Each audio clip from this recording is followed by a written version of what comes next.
இடத்தில் நடனமாடுவார்கள். வேட்டை துள்ளல் முடிந்த பின்பு அங்கே வரும் கன்னிசாமிகளுக்கு ஒரு சரக்கோலும் ஒரு கருப்பு நாடாவும் கொடுக்கப்படும்.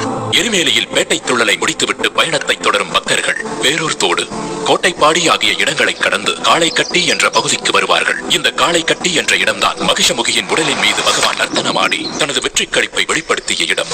அந்த நர்த்தனத்தை காண வந்த சிவபெருமான் அவரது காளையை அங்கேயே மரத்தில் கட்டி வைத்ததால் அந்த இடம் காளைக்கட்டி என்று அழைக்கப்படுகிறது. அதன் பின்பு அழுதா நதியில் நீராடி மூழ்கும் போது பக்தர்கள் நதிக்குள் கிடைக்கும் கல் ஒன்றை எடுத்துச் சென்று போகும் வழியில் உள்ள கல்லிடும் குன்று என்ற இடத்தை அடைந்து அரக்கியை சமாதி செய்த இடத்தில் அந்த கல்லை வைப்பார்கள். அதனால் அந்த இடம் கல்லிடும் குன்று என்று அழைக்கப்படுகிறது.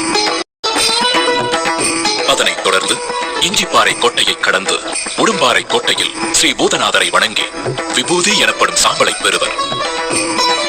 பின்பு சபரிமலை செல்லும் வழியில் பக்தர்கள் புண்ணிய நதியான பம்பை நதியில் குளித்து